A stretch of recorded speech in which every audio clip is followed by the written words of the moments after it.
I remember the time when they got David Icke on the Billy Graham show and so forth, and tried to make a fool out of him on TV. And I even wondered once if he was a Freemason and if that was his humiliation initiation. You know, like the one that a certain music store owner did when he pretended that he couldn't play a guitar on YouTube.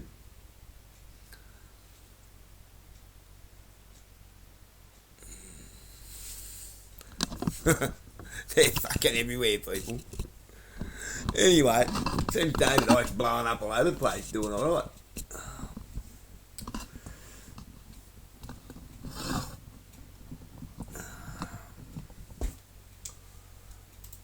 To access the cesspit, that's this global web, at these points like Jimmy Savile and Epstein, then you can go into the big ring and really understand what's going on.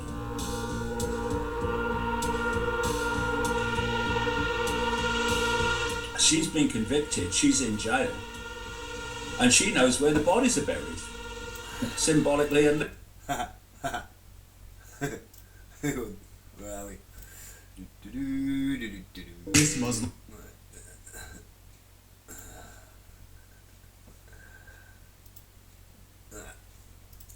Where are we? Can I find it?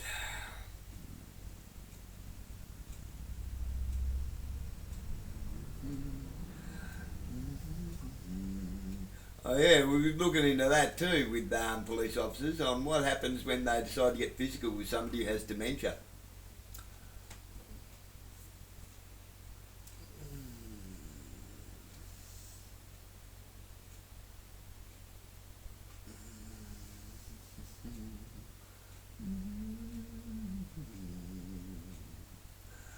Oh, can I find it?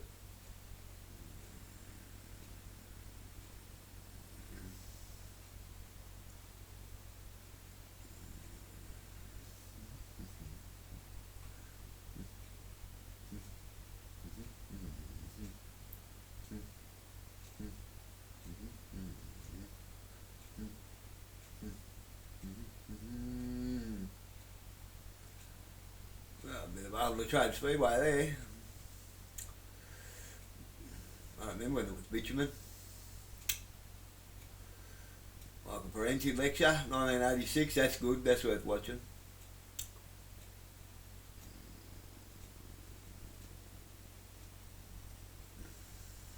Come on. No, can't find it. I wonder why not. Or was it a short? It might have been a short, was it?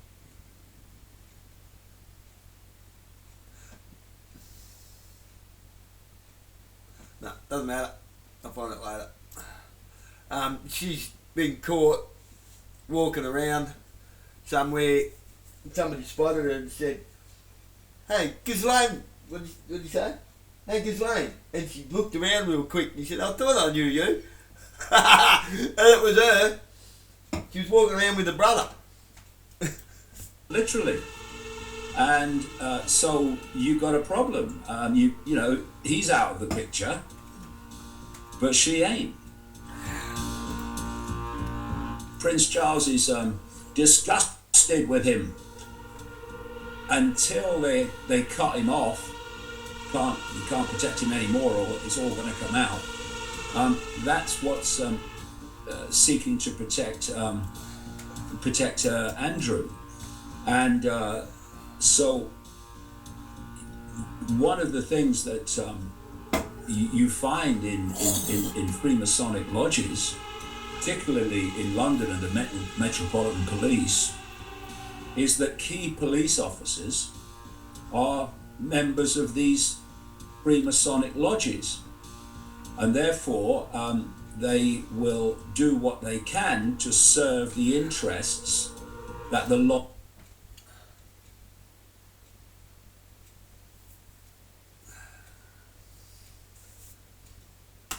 Just think about what they're wearing. It's an envelope. They hold secrets in those things. Lodge wants them to serve, and of course, just as an aside, but it's an important one, is you've got criminals in the same lodge, and so you have, this has come out from time to time over the decades, you've got police officers in the lodge who are protecting fellow Freemasons in the lodge who are criminals. I mean, the whole thing is a cesspit.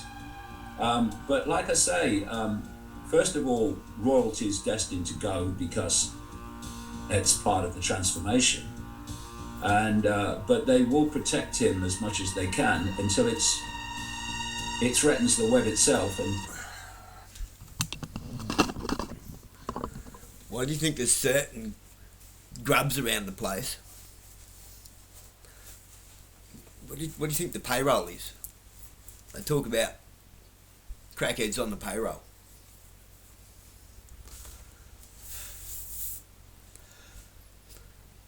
They go to jail and they come out huge.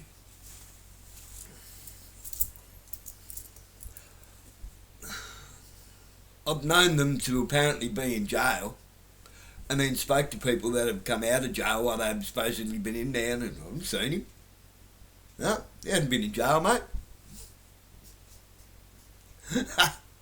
So where are they? And they come out and they've got money and drugs, a motorbike or two.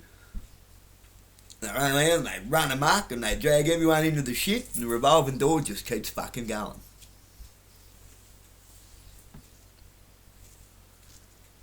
Road work? What are they doing road work out here for? We've got all brand new roads.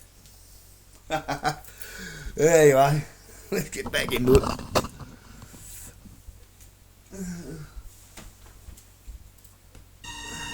then it'll be gone, it'll be hung out to dry. So Trump is owned by these people. And like I say, the bombast kind of is a kind of a misdirection. Oh, no one tells Trump what to do. Oh, they do all the time.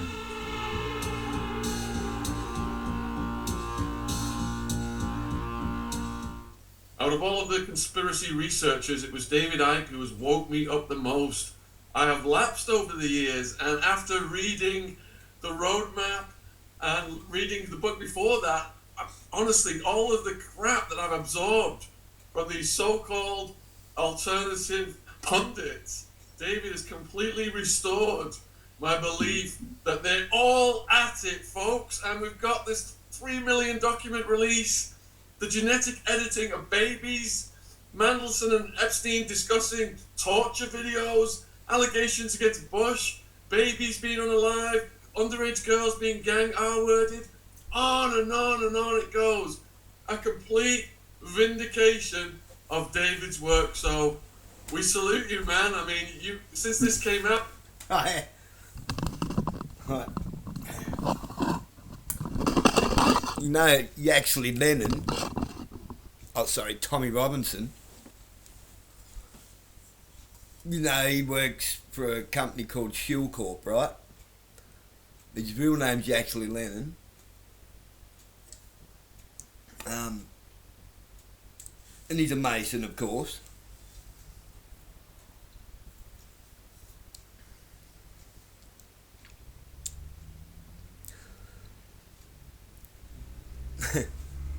You can't make this shit up. It's not the Muslims raping people, it's the fruitcakes, it's the nutcases, it's all the worst of the worst people that you can think of. They're people that have been released from prison who think they're Muslim.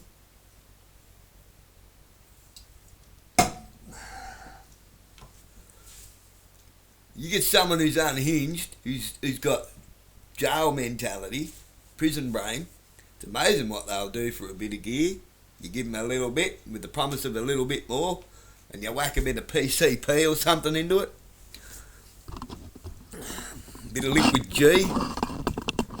What's liquid G? That's the fucking gang rape drug. Freemasons love the shit.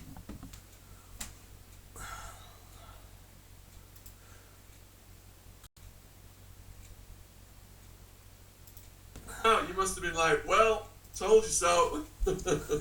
Well, yeah, it's taken a long time, and I guess the reason it's taken a long time is that the human race from cradle to grave is programmed into a sense of normal. So the normal may change as you move through the epochs and the generations, but there's still always a normal.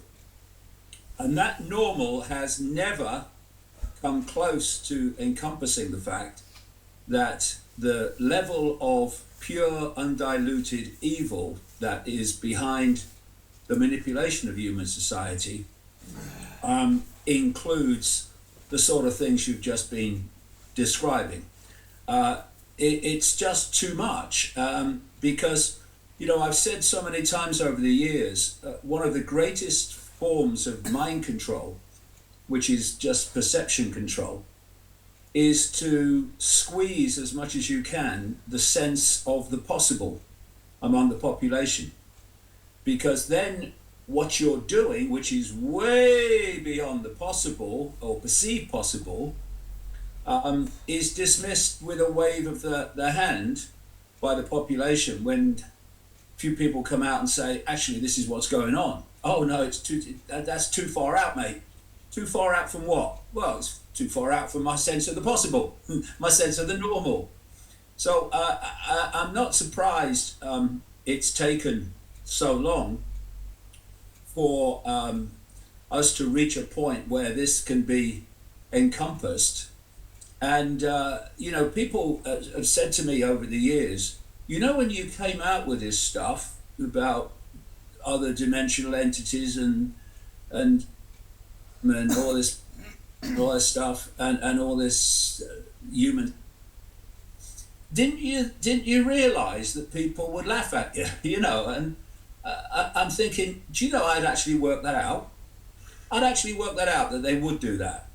But the point is, if what you're saying has validity, at some point it will be shown to be so. And it may take a long time, but eventually it will.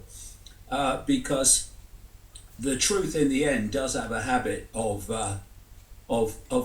seeping to the surface, and that's what we're seeing. But even now, at the level of the Epstein files, etc., we're nowhere near the bottom of the rabbit hole. Yeah, so I'm on chapter 22. He's all right. Let's talk about legislative red tape, shall we? What is legislative red tape? It's legislature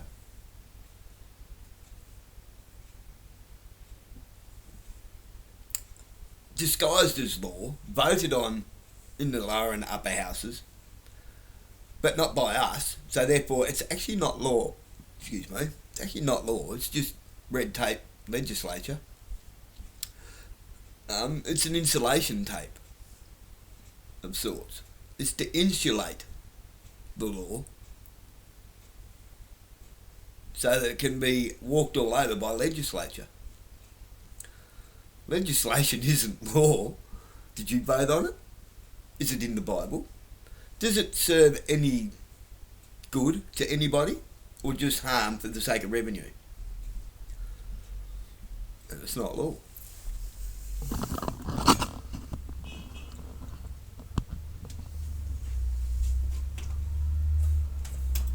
Of the roadmap, folks, and I would urge you guys to get it, the audio, but he's narrated it himself. All of David's links are in the description box. And, Trump came in, his old admin came in saying they were going to release the files, they were going to support the survivors. They got in and did the complete opposite. I mean, and there's still people saying Trump's playing 5D chess with the Illuminati, he's a good guy, he's just doing these moves. What do you say to these people, David? Well, I say he must be playing 5,455 D chess then. The point is that I've said so many times over the years, know the outcome and you'll see the journey. If you don't know what the outcome is planned to be, where humanity is being taken, then everything seems random. It seems to be unexplainable and just random events happening. But once you realize where we're being taken, you know the outcome planned, then suddenly the apparently random become very clear stepping stones to that outcome. And one of the things that you realize, well, I did a long time ago now, is that the people in apparent political power are just gophers. I've said, you know, if and even at the level of Gates and Schwab and all these people, if you can see them, they're gophers. I don't care how rich they're supposed to be, same with Musk and all these other people, and Bezos. I don't care how rich they are or claim to be. If you can see them, they're gophers. And the real power does not put itself on public display. It hides in the shadows. It doesn't want you to know that it exists, because then you'll think that the people who have the titles of power are the ones that are calling the shots, and they're not. And so you know, people you know, talk about presidents of the United States and prime ministers of Britain, gophers. And so you have this this drive, this direction to greater and greater dystopia that this, what I call global cult, has been orchestrating over a very vast amount of what we call and perceive as time anyway. And so when people come in like Trump and other people come in to support them like Musk, and you have people like Biden and Obama and the Bushes, etc., you know that the direction is planned to go in the same way. And so it doesn't matter what they tell you, because they're going to tell you what they want you want to hear, because it's real simple. You have a natural constituency, and that's you know, the Bidens and Obamas. That's the so-called left or progressives, and the right has its natural constituency, which become known with Trump as the MAGA. And then you're battling for that bit in between that's going to get you over the line. So if you're going to get your MAGAs and your progressives supporting you, and that's the base you absolutely need if you're going to have any kind of political success, then you have to tell them what they want to hear.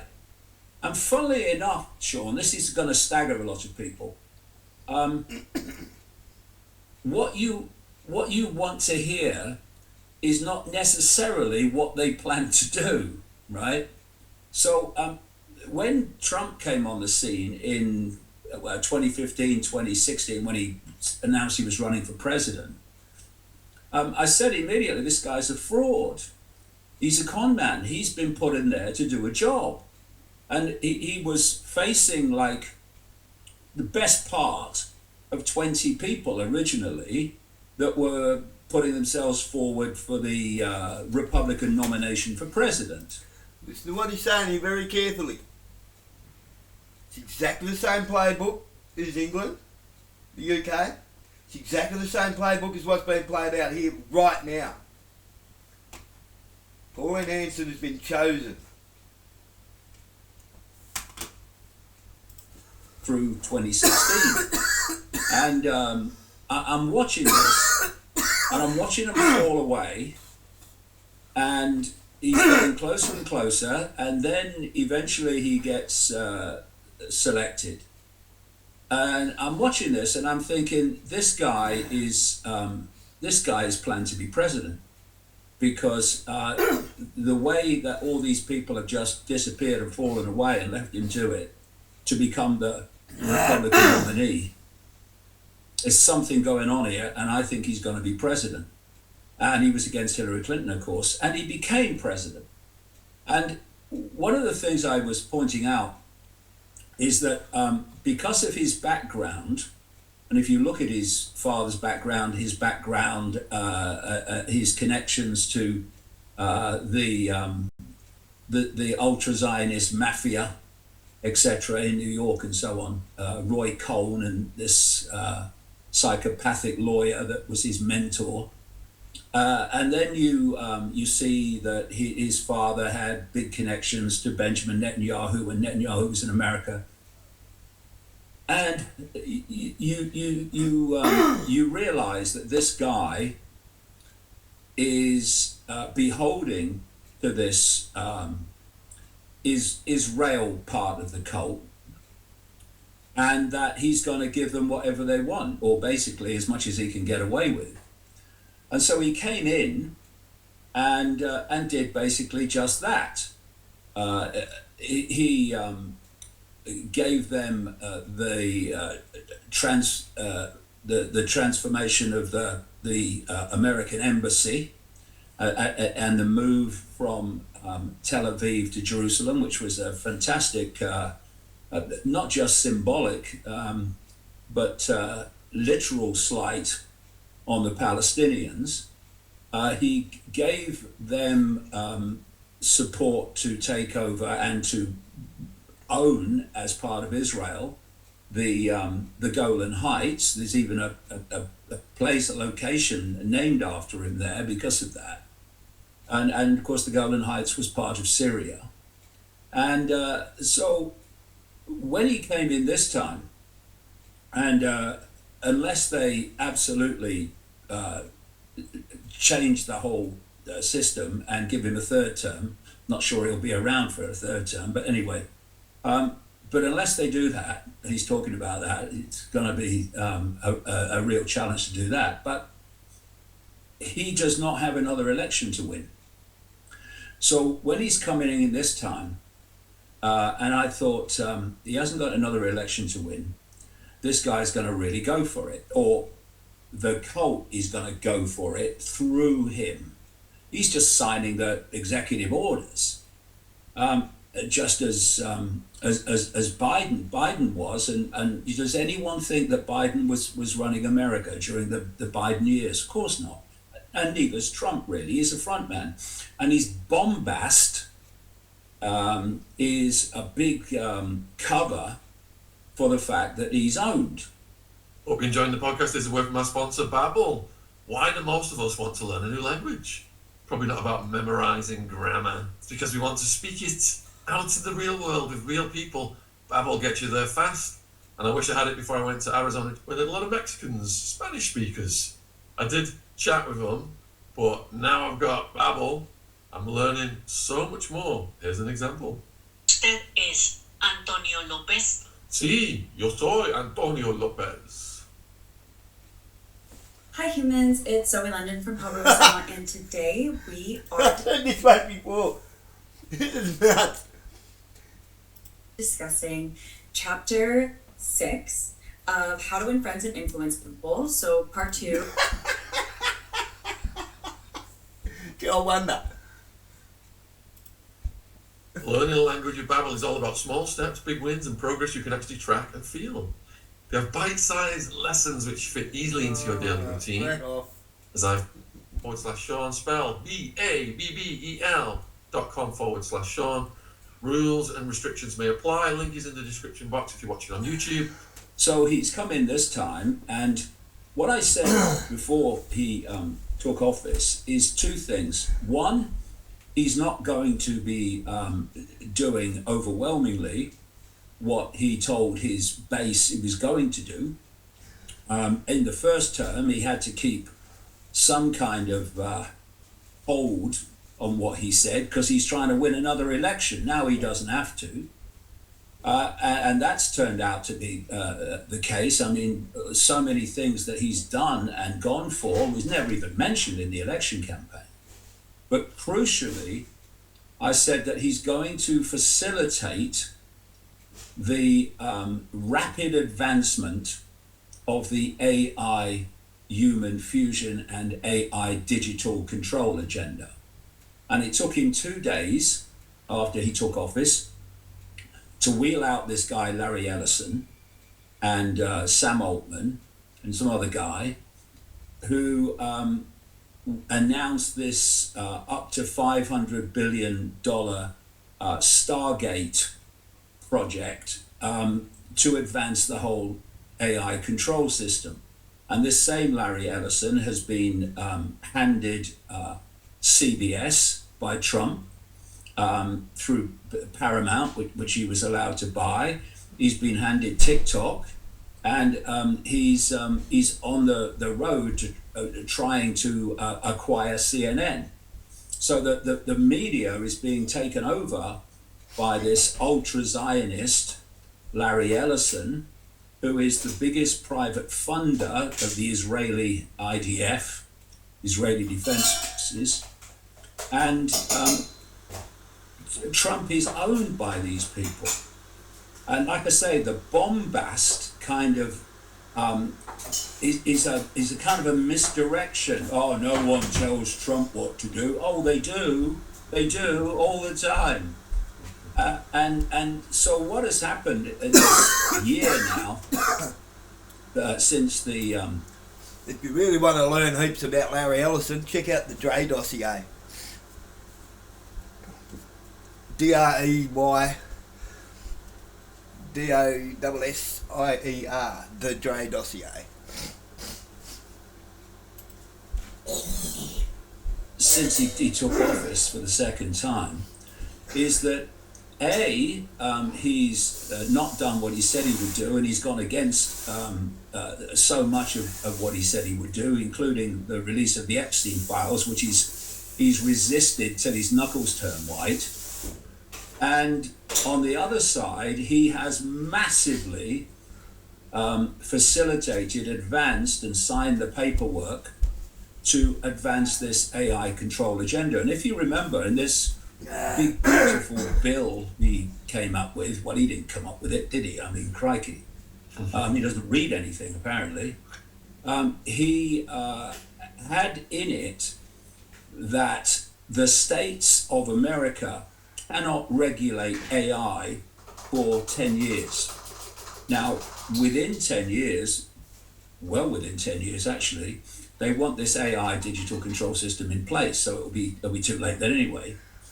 And various people on Capitol Hill said, we're not having this, so they couldn't get it through. But he's trying to get it through now, as I said he would, through another means.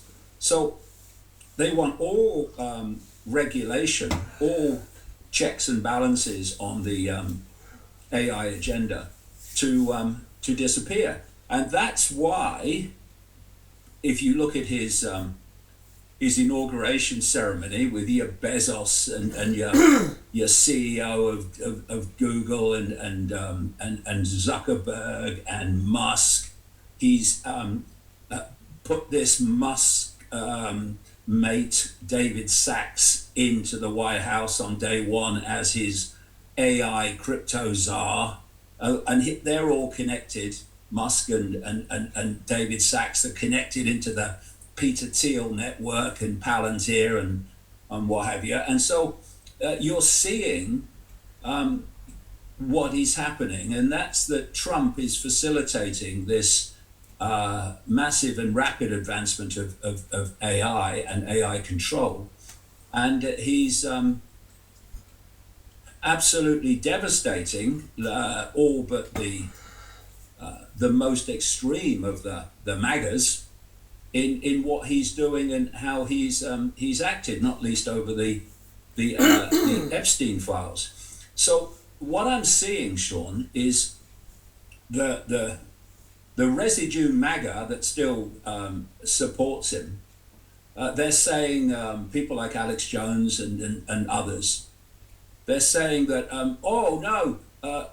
there's another organization I saw come out of, well, to me actually, it came out of nowhere, maybe it was always there, but it's called Promethean Action, where they're trying to explain that actually all this stuff that Trump's doing, it's not what you think it is. It's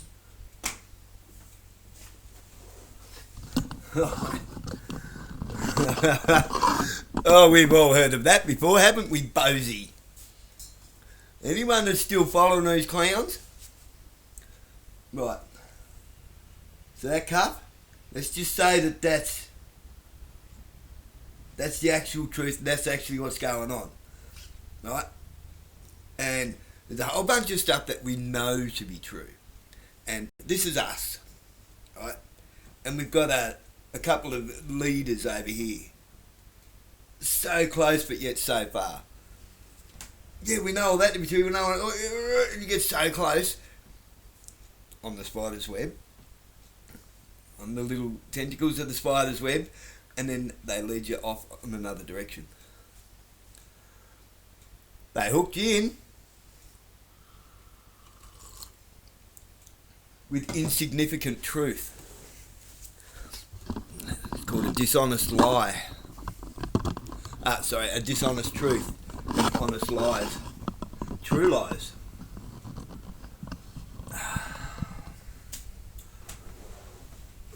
And you didn't use your discernment, did you, people? You were told it was discernment, but they weren't even your own thoughts. They weren't even your own thoughts.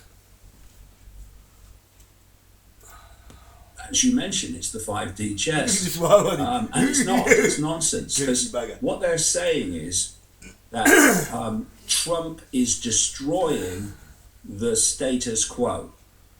Yeah. But the question is, why? To what end? And they're saying, oh, he's destroying the status quo of the globalists. Well, the globalists are this global cult I talk about that want the total centralization of global power. But he's not dismantling their operation, their system. Rebranding it. What he's doing is dismantling the old system up to this point with his tariffs and in endless other ways, so the new system can come in, which is the AI digital control system.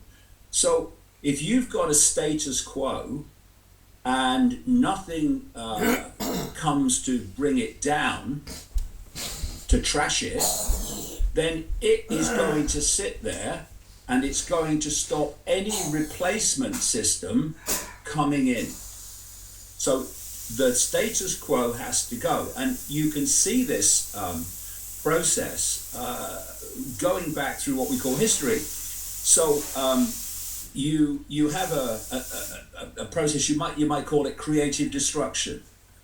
You're starting at A, and you know you're going to Z. That's your goal. That's where you want to get. But you can't go from A to Z in one leap. You have to go in stages, and these different stages are different, what people call eras or epochs of human society. And as you're getting closer and closer and closer to your end goal, to your Z, these epochs tend to be creatively destroyed and a new status quo replacing them faster and faster. So if we just take the start of the 20th century, and this is very relevant to what Trump is doing now, we take the start of the 20th century, the world was in a certain way. It was it was in a certain layout. It was in a certain way of people living their lives in the various countries, and the various countries were whatever those countries were at the time. You then introduce something that is phenomenal if you want to transform something. It's called a war. So if you want to transform the world, you want a world war. Because then you are trashing the status quo globally, and you can replace it with another one, which takes you closer to your Z. So we had the First World War, and it basically destroyed the status quo. So then that was followed by the Great Depression. So that rewrote the economic system, and we were straight in to World War II. And that transformed the status quo after World War One and the Great Depression even further. And of course, after World War World War Two rather, as a result, you had the creation of the United Nations, a stalking horse for world government. You had the Bretton Woods Agreement, the creation of the IMF, the International Monetary Fund, the World Bank, and all these centralized bodies.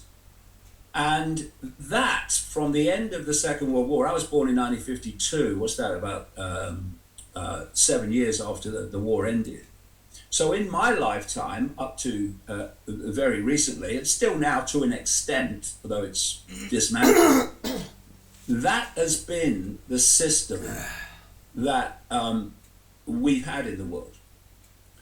Now, if you're going to move that into this, I can't express enough the transformation that is being planned from human control, if you like, to artificial intelligence control, which allows even fewer to control everything. Then your current system has to go. And that's what we're seeing. So, you know, one of the things I've been pointing out over the years is that just because people fight each other politically and appear to be in opposition to each other politically, now some will be, some of the smaller, lower levels, but the key people, they are overwhelmingly won't be. So what you've had is Trump making decisions and apparently being opposed by this guy, Carney, the Prime Minister of Canada, who was the head of the Canadian Central Bank and then became the head of the Bank of England. And he's into everything. This guy is cult to his DNA. So it's being played in the theater we call the public arena, that Trump is basically at war with Carney. But if you remember, at the last World Economic Forum event in Davos, not too long ago, you had Trump turning up, invited by the globalists, like Larry Fink, head of the World Economic Forum, and BlackRock, this vast multi-trillion dollar investment operation globally. And he was saying things and he was kind of calling for the end of this and the end of that and what have you. And oh yeah, Trump's bringing down the globalists. And then you had Carney make his speech at the World Economic Forum, actually about the day before Trump. And what did he say? He said that what is happening is not basically a challenge to the present system. It's a rupture in the present system. And he went on to say that we shouldn't be concerned about that. We should embrace it, right? So exactly, you know, you've got one arm of the cult, one gopher of the cult, who is trashing. It's like a wrecking ball to the system, the current system. And then you've got all these other people, far more intelligent than Trump, who are bringing in this new system, which will make human control up to this point look like Mary Poppins. Why do you think Ghislaine Maxwell is still alive in light of what happened to Jean-Luc Brunel and Epstein? And why is she being rewarded with a soft prison and might even be getting out early? Well, you know, if you look at... Yeah. I mean, there are many people that obviously think that Epstein's still alive somewhere, but if you take it on face value, we shouldn't take anything on face value, but let's in this case, they tried to defend him for a long, long time. They tried to watch his back, And then it got to the point, not least because these survivors weren't having it and weren't walking away, where there was a great danger in the court case that he would have. You know. Let's have a look at the survivors, will we? I mean, have a real good look at them. They are clearly not short of a quid.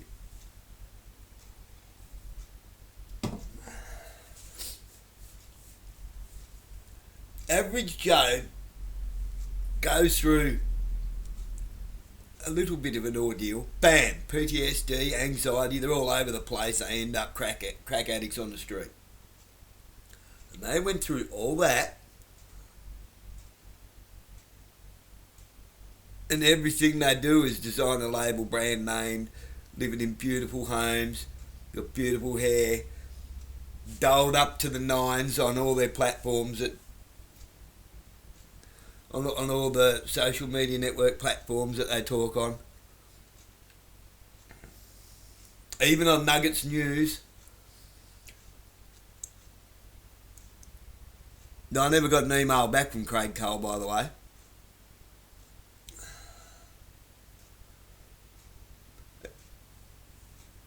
Am I contradicting myself? No, it's just part of being investigative.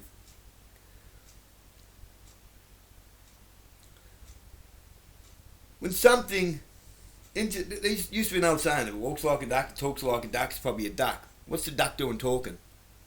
It's probably an imposter.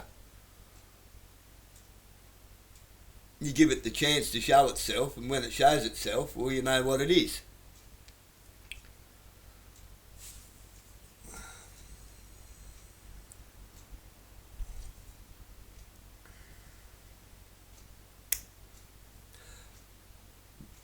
Call Malcolm Roberts' office today and ask them about Ricardo Bosi. Just ask him a few hard questions. Ask him about the 28 pedophiles, the Woodrow Commission, the Mulligan Inquiry. Ask him about it, and ask him why they weren't on board with it, with Ricardo Bosi. Depending on who you talk to, you'll get different answers. If that doesn't smell like a rat, then it's obviously a rotten fish.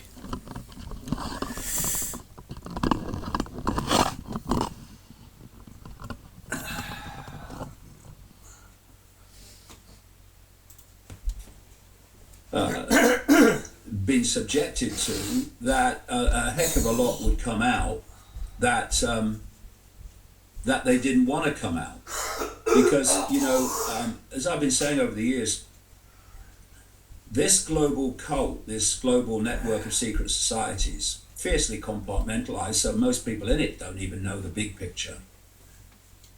Its foundation, it's founded upon, for reasons we might get into, and so what you have every now and again is you have different elements of what is a global network come to the surface where it can be seen. So we have the Epstein situation. We had things like the Dutroux case in Belgium, where they put him away, but protected the rich and famous in Belgium from being collared. You had the North Wales scandal, which the lid went on. You had the Kincora Boys' Home involving Lord Mountbatten, the Queen's confidant, in Belfast, and you had these other things. You have, of course, the Jimmy Savile situation, which connects again into Lord Mountbatten and the inner core of the royal family. And so this global cult, different parts of it, different elements of it, they come to the surface every now and again, and then the lid's kept on them. And so what they have been trying to do is keep the lid as much as possible on this Epstein situation. And what you've had is significant numbers of people who are saying we're not having it. And this is why it's still going on. Because if you remember, when Trump was asked during his election campaign, will you release the Kennedy files? Yeah. Will you release these files or these files? And then he was asked on mainstream television, will you release the Epstein files? And he said, oh, yeah, well, that's kind of a bit different because, I don't want to have people basically targeted for things that nothing to do with them, and they didn't do anything, In other words, he was signaling, even before he got elected, that was different. And the reason it was different, it was because I called the Jimmy Savile situation in Britain, this mega procurer of children for the rich and famous. I called him a gateway to the cesspit, because if you access the cesspit, that's this global web, at these points like Jimmy Savile and Epstein, then you can go into the big ring and really understand what's going on. So they are trying to keep the lid on all these things when they come to light from time to time. And if you remember, Pam Bondi, oh yes, the Epstein files are on my desk, oh yeah. And then they got these, on the books influencers, MAGA influencers, turning up to be given the files. And they hoped at that point it would go away. And of course, as you well know, the files they were given were more redacted than the ones already out there, right? So you then had a problem because she's been convicted, she's in jail, and she knows where the bodies are buried, symbolically and literally. And so you got a problem. He's out of the picture, but she ain't. And so they then send Todd Blanche, this personal lawyer of Trump, now the number 2 at the DOJ, down to is it Tallahassee in Florida, doing a deal with Ghislaine Maxwell. You keep your gob shut. Don't implicate Trump, and it'll all be fine. And we're going to move you to this, by comparison, ski resort in Texas, and that's where we are now. And the problem they have with Ghislaine Maxwell, even if they wanted to take her out, is that Epstein's already apparently being taken out in jail.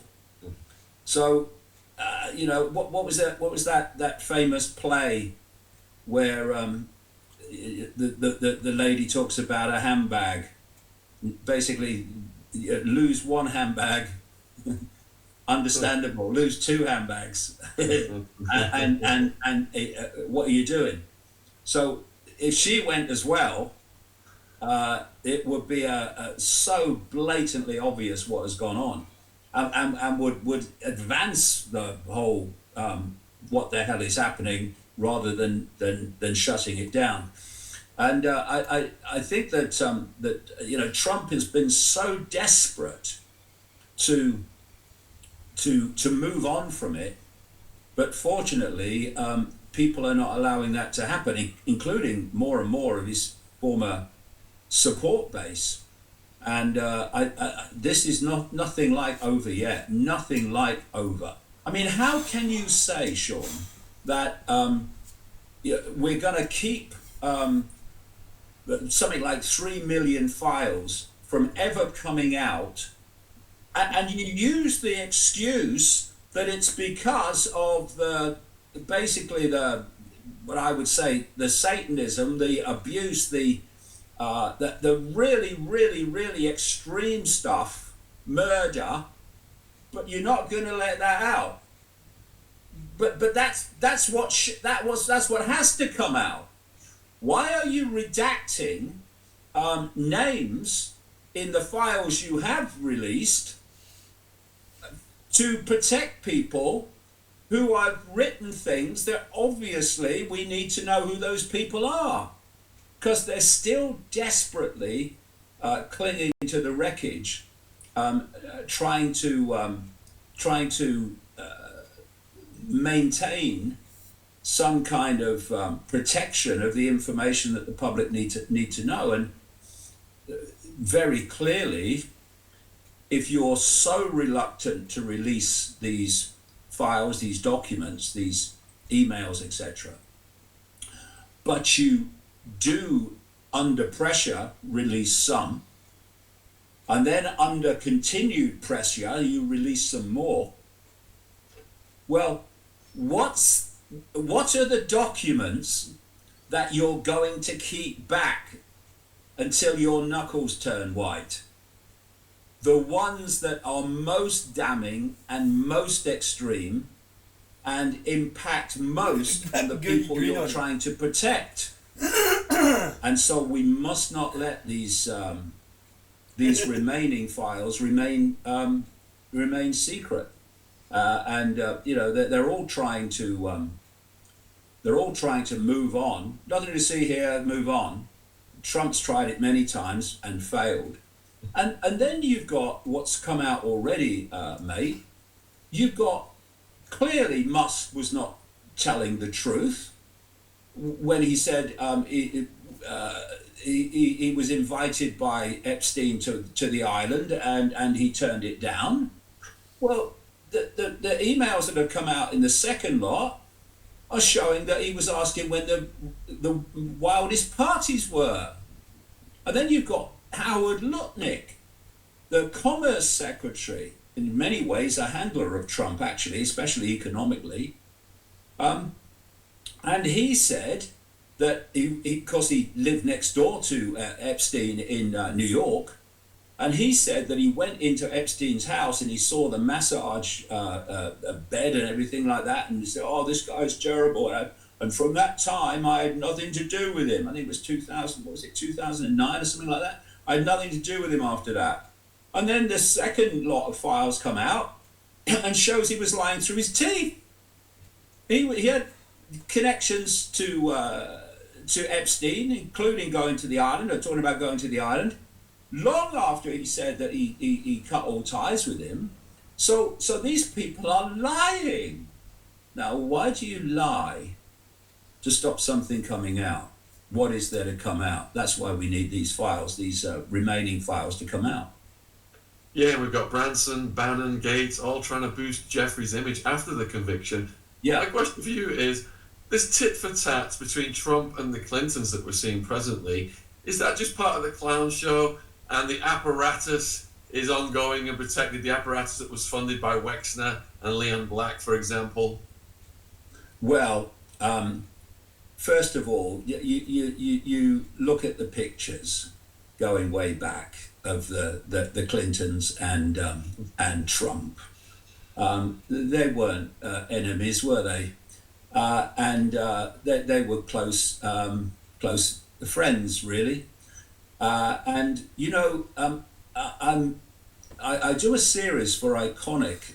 It's called The Legacy, and it's looking back through my books over the last 36 years, and relating them to current events. And funnily enough, that I'm talking to you today, because I'm going to record another Legacy show tomorrow, and yesterday I was putting it together, and I'm going to do it on the Clintons, both of them, and the Bushes, and the Mena airstrip in Arkansas, and the connections they had, and how the Clintons and the Bushes, that were supposed to be political enemies, were thick as bloody thieves. And not actually literally thick as bloody thieves, because they were running drugs through the Mina airstrip, and an enormous number of people, known as the Clinton body count, are no longer with us as a result of knowing things about them that they didn't want to come out.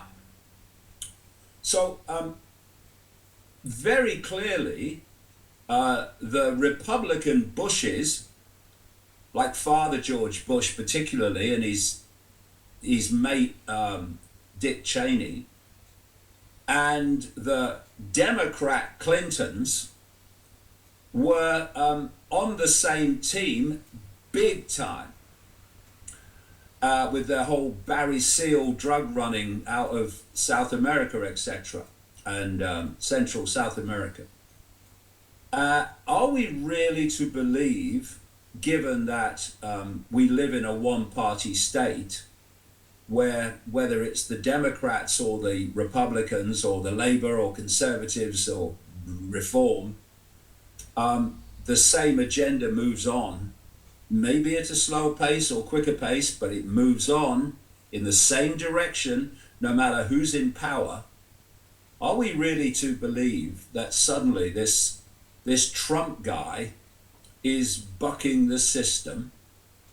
You know, I was watching very carefully Trump in the Biden years.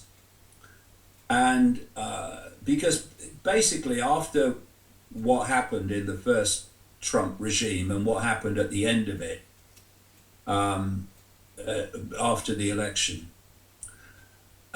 his star had fallen. And then, if you remember, there was a raid at Mar-a-Lago over classified documents. And I thought I'll watch this and I'll see what the reaction is. I think I bloody knew what the reaction would be. And it was, from his MAGA base, look, they're trying to destroy him. They did this raid on Mar-a-Lago. They must be terrified of him, right? And then more court cases followed. And many of them could have ended any chance he had of running for president the second time.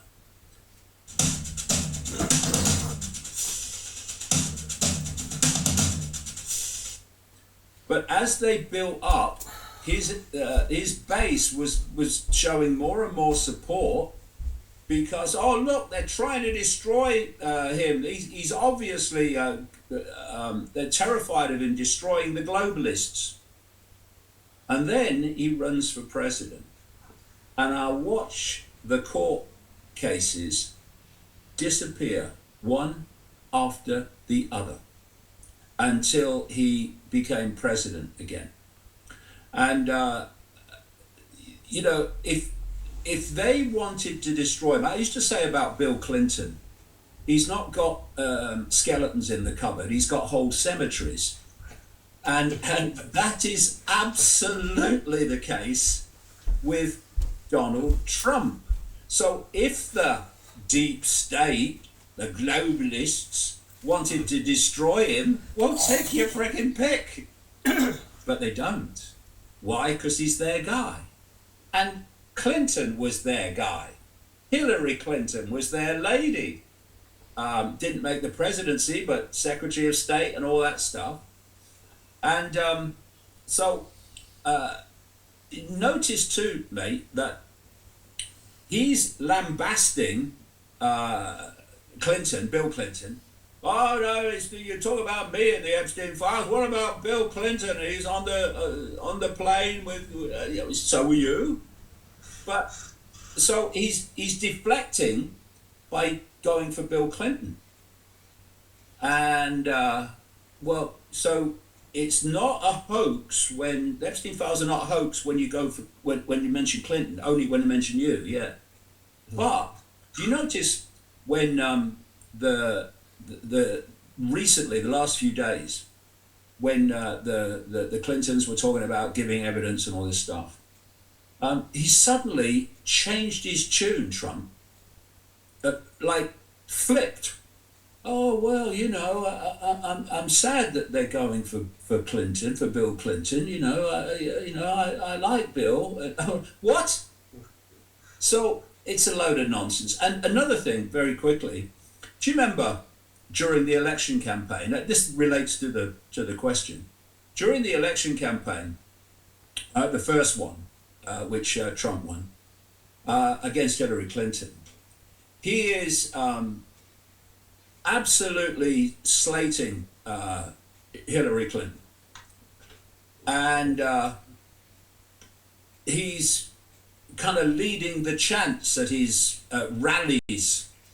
Jail Clinton, basically, and then later he goes on the Rogan show after he's won, and says, no, I was never encouraging jail Hillary.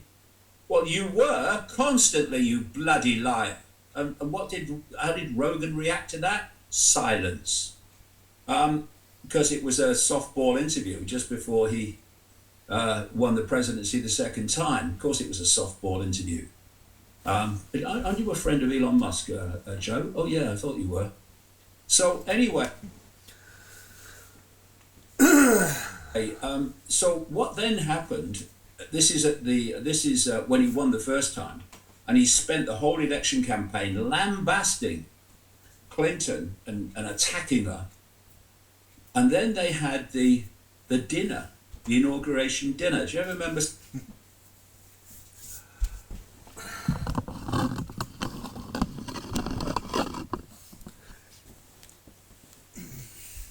Ever heard of that saying, smooth as a gravy sandwich? You can swallow chicken bones if you got enough gravy with it. It's called smoothing over.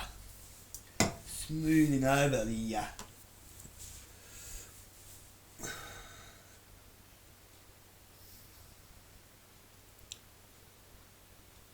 go and smooth things over a bit. Got everyone wound up now. We need to put them back to sleep for a while. And we'll get all of our frenemies to lead everyone in different directions and start arguing with each other over their talking head's better than the other talking head.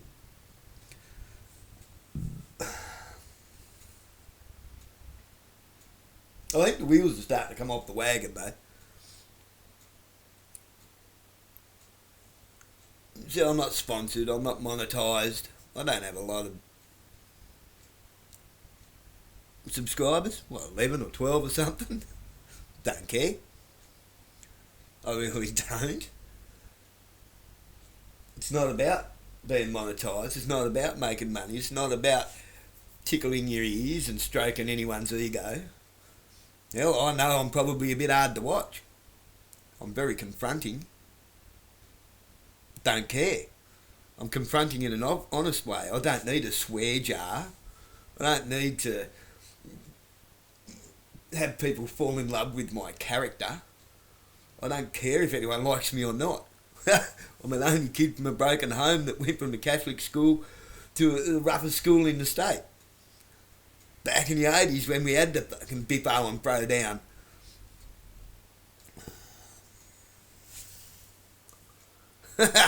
Right?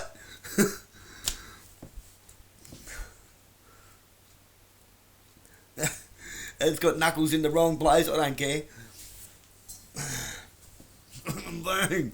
I don't like violence. I hate it. I despise it. I don't threaten violence. I threaten using that.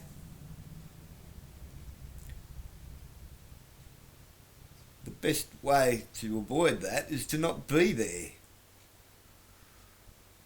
Geez, Mr. Miyagi taught us that one. Daniel son no want to lose fights. Daniel son no be there.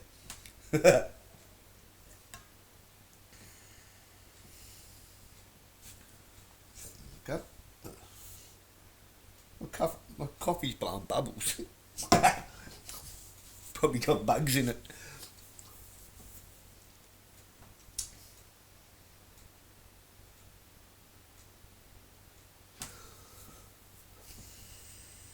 I'm going to sit down and I'm going to make a list later of all the people who I believe to be controlled opposition, and I'm going to try and connect the dots between them all on how they fit into the picture, and how it's like a baton relay. Somebody carries the baton for this long, and then they hand it to somebody else, and they carry the baton, and then they hand it to somebody else, and they carry the baton. Which is pretty much what's happened, if you look at it. If you reverse engineer all the social events, the rallies, the protests, the provocateurs, to go backwards from Scott Challen, who was before Scott Challen. We sort of had we had a little group on Ricardo Bosey, Dave Graham, Carl Leibold, who's a lying sack of shit. There's some of them I can't remember their names. Monica, what's her name? You know the Sheila, that one that went to court and beat everyone by herself apparently.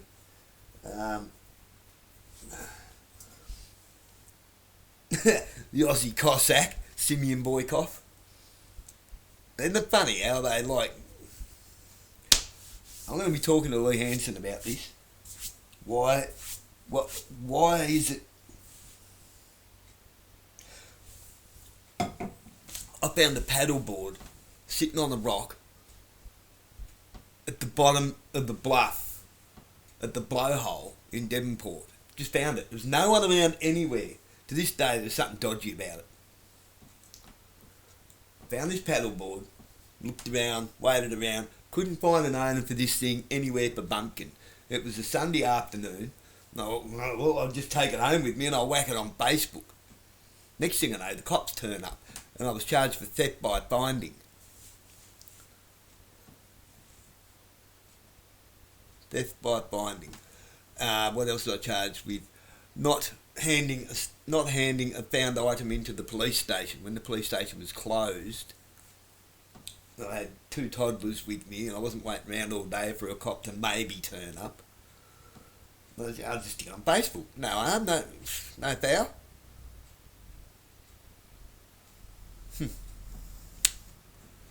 So I was charged on that. They ended up.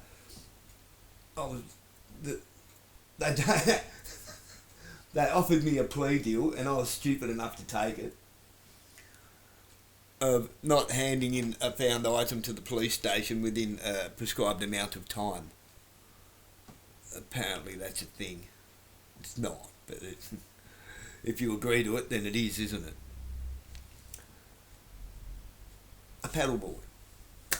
Hundreds of thousands of dollars go missing from Epic Park, and no one wants to look into it.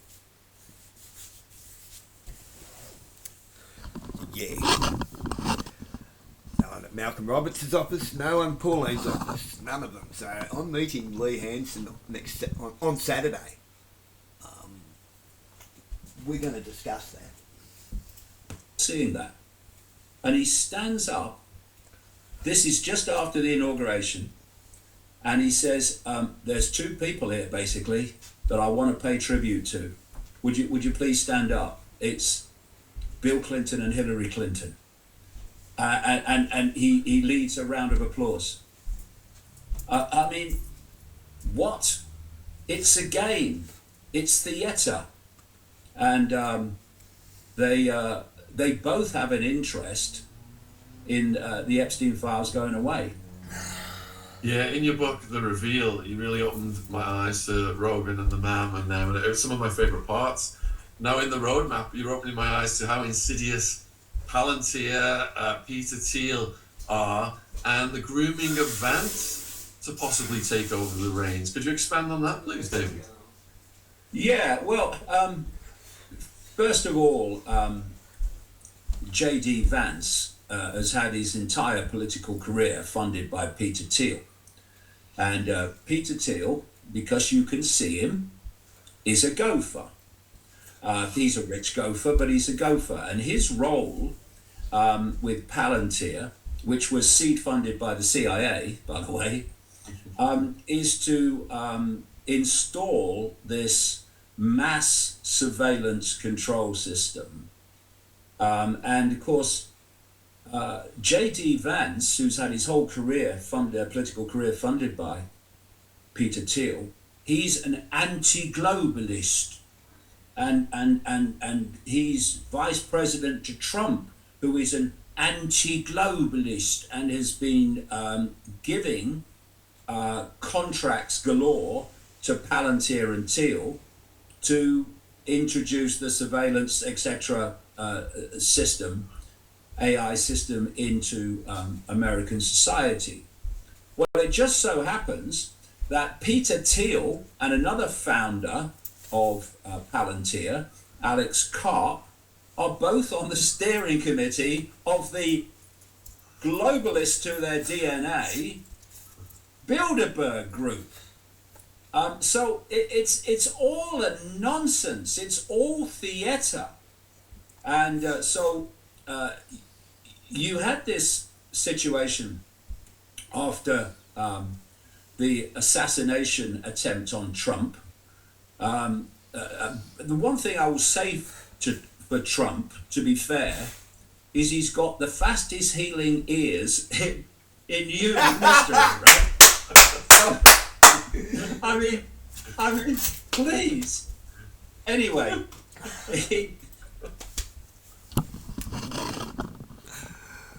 I had an infection in that ear once after I got bit by a spider. It blew out my thyroid, my ear swelled up. I mean, it went black and purple. I thought I was going to lose that. I thought I was going to lose my thumb, all sorts.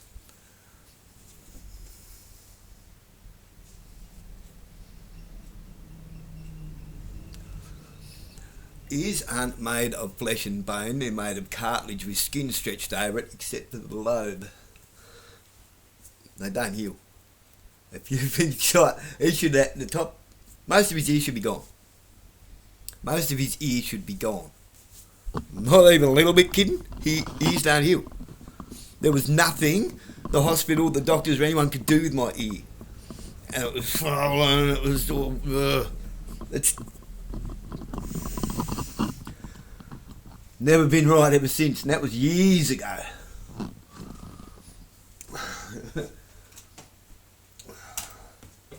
Within an hour of the assassination attempt, where they got a bit of a kid who was he was in the rifle club at school, and they threw him out because he was useless, and they got him to try to kill Trump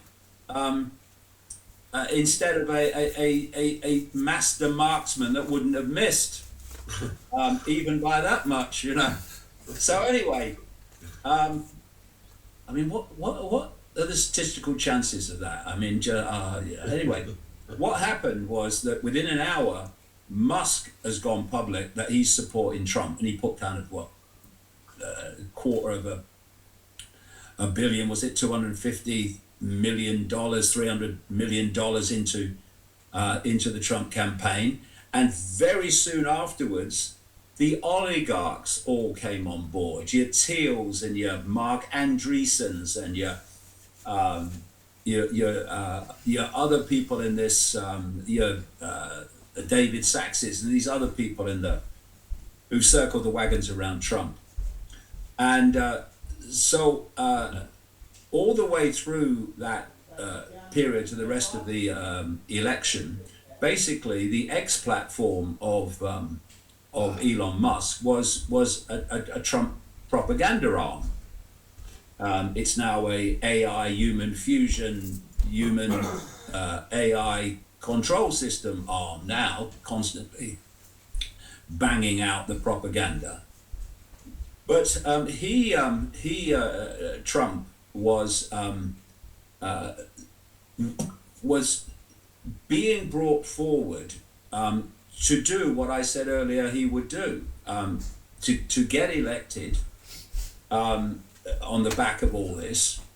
Of course, the assassination attempt. Oh, you see, Mar-a-Lago with the classified documents and all these court cases, and now they're trying to kill him. Oh my God, yeah, he's our man, right? So anyway, but very quickly after the assassination attempt, Musk and Thiel are, well, obviously Thiel, are pressuring Trump to have J.D. Vance as his running mate.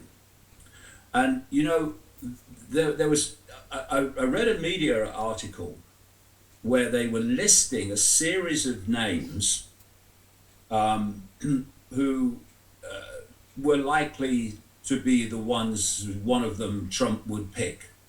And I saw J.D. Vance. And I said to people around me, that's the guy who's going to get it, because he's Thiel's gopher, right? So then he goes off just after the assassination attempt to the Republican convention, heralded as this returning hero with a bit of white tape on his head, or gauze on his ear rather, and announces that yes, J.D. Vance is my running mate. And of course, if Trump fails to complete the term for any reason, cognitive, physical, scandal, then J.D. Vance is going to take over. Yeah, and we saw Erica Kirk. Let's all vote for J.D. Vance. We're getting near the hour, David. I've just got 3 more questions I'd like to get to you. Okay. I think the viewers are going to be really interested in these. Yeah. So the first one then, we see this photo of Prince Andrew on all fours, looking like a demon-possessed canine hovering over this girl. Do you think, and King Charles right now is getting heckled, I should say former Prince Andrew, King Charles is getting heckled over this. Do you think this could destabilise or cause the end of the monarchy? Well, that's an interesting question, because I've said in some of my previous books that the monarchy is on borrowed time. And I was saying that once the Queen has gone, then the whole thing will start to unravel. Not necessarily tomorrow, but over a period it will unravel. And then you go, well, hold on a minute, but the royals, aren't they all part of it? Well, yeah, but we go back to the whole thing about if a status quo continues, it will stop what you want to replace it coming in.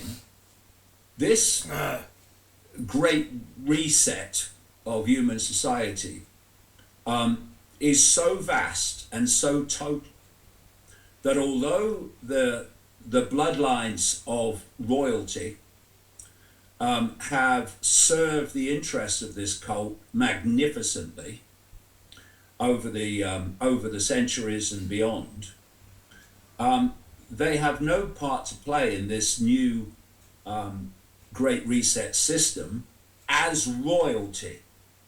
So what happened, for instance, when royalty was everywhere, is that there came a point where the population, at least vast tracts of the population globally, still not in Britain, or the Netherlands, or Sweden, or Norway, Spain, but across the rest of the world, they started to reject royalty on the basis of them being ruled by, in effect, who had sex with who in what order.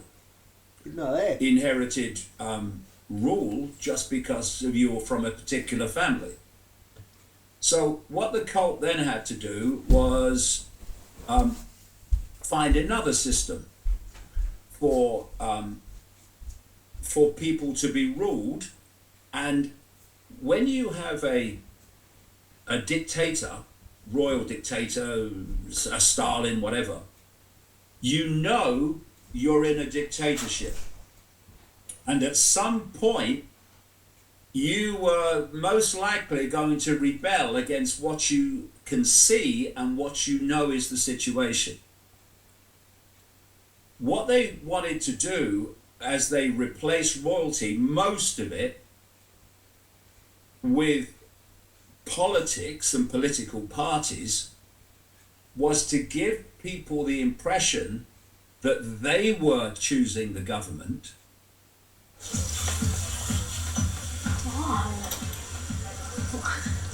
Come on. Wait, what?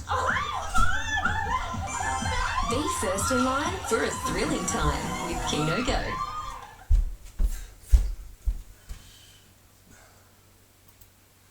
That they were in charge of the government, and the government was serving them, and they were making the choices of who ruled them. And it's worked magnificently, because this is how it works. You vote for Party A, you don't like what they're doing, and where the direction they're taking the world. So I need to get rid of them, so I'm going to vote for Party B. There, that showed you. And then Party B, you don't like them either, because they've been taking you basically in the same direction. What the fuck are you up to? So how do I get rid of Party B? Well, you have to vote for Party A, and so it's gone on. But it's called democracy. It's called frickin' freedom. So the key is you have to have a focal point through which the population, between elections, and you basically control all their choices anyway. Keep going past. Between apart from during an election campaign, and then it's kind of only theoretical control and power, you get them to give their power away to people you own. It used to be royalty, now it's a political party of whatever bloody shade. Which leads to the next question, which is, do you think the current political party, Starmer, is going to be toppled because of Mandelson's relationship with Epstein and giving Epstein all of these secrets? Yeah, well, it's possible, but obviously it's possible. I mean, the man's a moron, controlled by people like Tony Blair, who's controlled. Well, he's cult to his DNA, Blair, and he's controlled by Larry Ellison, who funds him out of America. It's such a bloody joke. But the point is about royalty is that it's got no part to play. What I was going on to say is that what happened with the bloodlines of the cult, the inner core bloodlines of the cult, when they moved from over royal control to political control, is that the bloodlines put down their crowns and coronets and put on business suits, right? And they went into the system. They went into politics. They went into the corporate world. They went into government administration. They went into all these different things. So they were still running the show, but trying to give the impression to the population that the population's in control. And so, although, like I say, these royal bloodlines of the cult are going to be replaced because this Great Reset demands it, they won't cease to play a part. They'll go into these other areas of control and carry on under a different guise. And so I do see royalty coming down. And I actually have to bloody smile, Sean, when I'm seeing headlines like Prince Charles, he's banishing the former Prince Andrew to Norfolk and putting him away so that people don't see him anymore. He's out of London, he's out of Windsor and all that stuff. Prince Charles is disgusted with him. Oh, really? Was Prince Charles, now King Charles, disgusted with Jimmy Savile? the Jimmy Savile that was brought into the inner core of the inner circle bosom of the British royal family in the 1960s, when he was just a disc jockey and some BBC personality, when he was brought in there by his own words by Lord Mountbatten, a confidant of the Queen and the mentor, it is said, of Charles and Philip. I mean, this is the level we're talking about, the people running this bloody world, and these are just the gophers. What are the inner core like? And all the way through, Savile was a friend of Prince Philip until they had a big row and fell out. And right to the end of his life, he was a pal of Prince Charles's was. So one of the things that never came out about Savile, which is in my books, like The Perception, Deception, etc., is that he was a procurer of children for the rich and famous. He did the same for people like Ted Heath, the former Prime Minister of Britain, that took us into the common market that became the European Union. And so he's in the inner circle of the British royal family all the way, all these decades, and he's a procurer of children for the rich and famous. Hello? And then you have this connection to Epstein, another expression of this global web, by the former Prince Andrew. And now you have Prince Charles saying, oh, I'm going to banish Andrew. No, you know why you're doing it, mate? Is because you're trying to save the royal family from collapse on the basis of the cesspit that the royal family is and has always bloody been. That's why.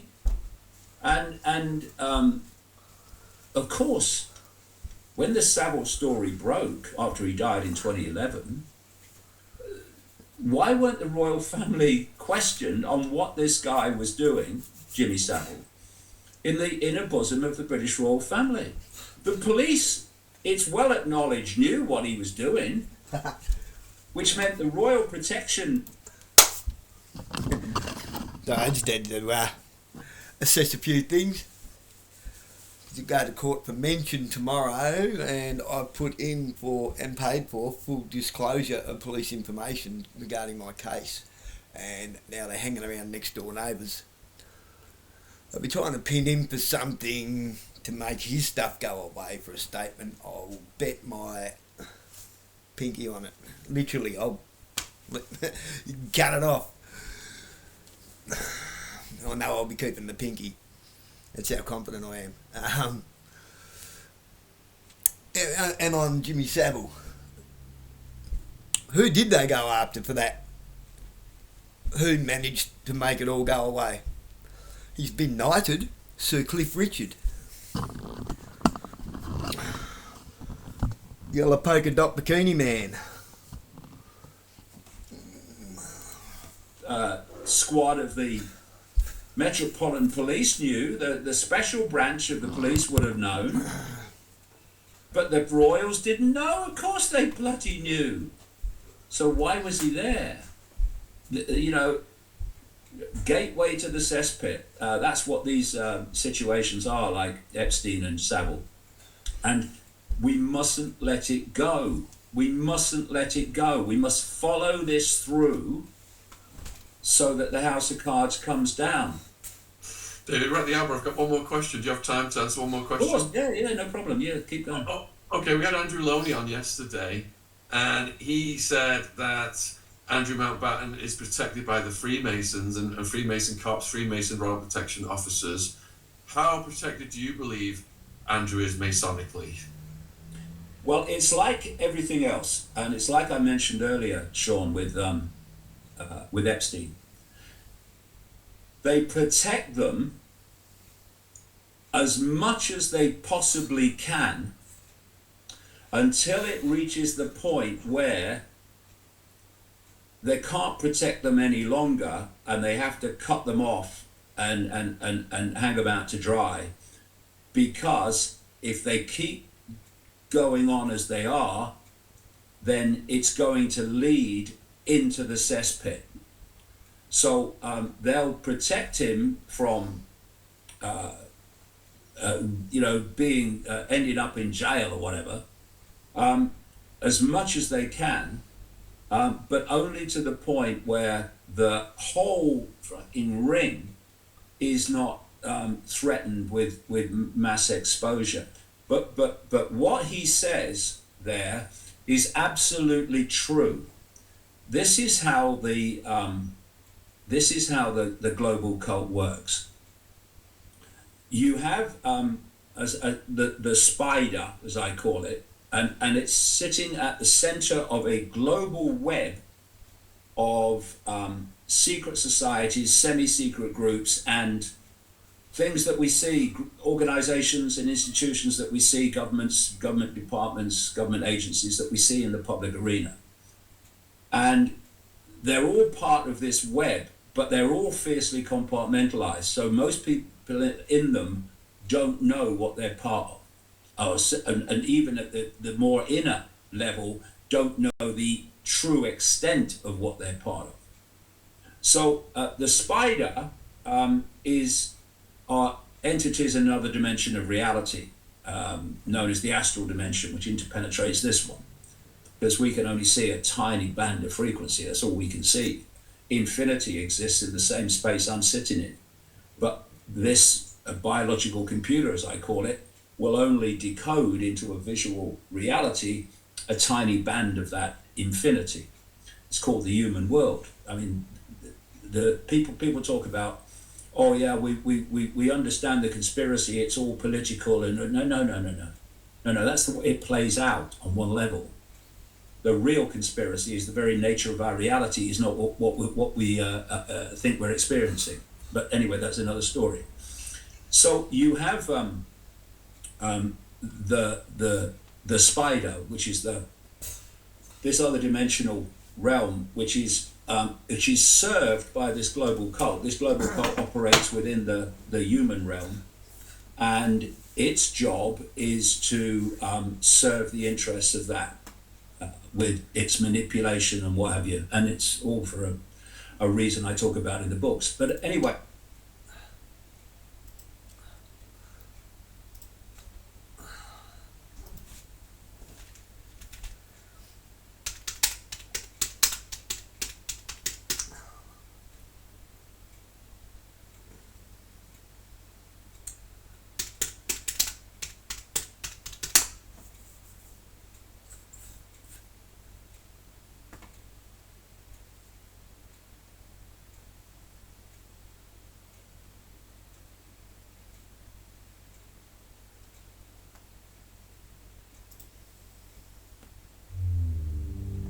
Slow melting. Smooth cut. Action! Take aim! And relax.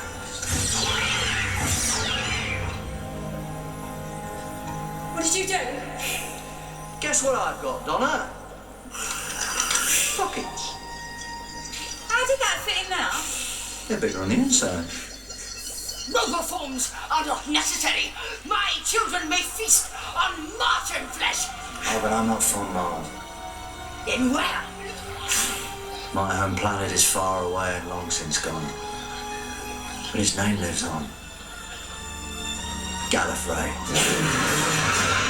The blood of the Bachelor. I warned you. You did this. No! No! Don't!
is 3. You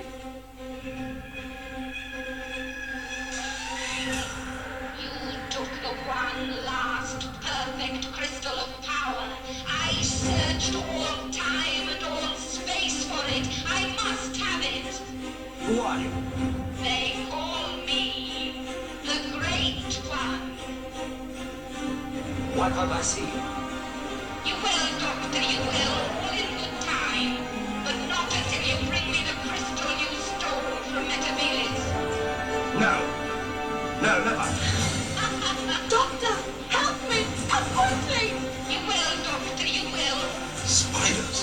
How strange properties of Metabelis crystal can affect the mind. Mind? You mean you could drive someone mad? I command you, go. I have come to give you the power you seek. More power than you dared to dream of. Oh, you. If you come any further, Doctor, you will die, and I need you alive. Oh, Doctor, please wake up! You're trying to increase your mental powers to infinity. Exactly!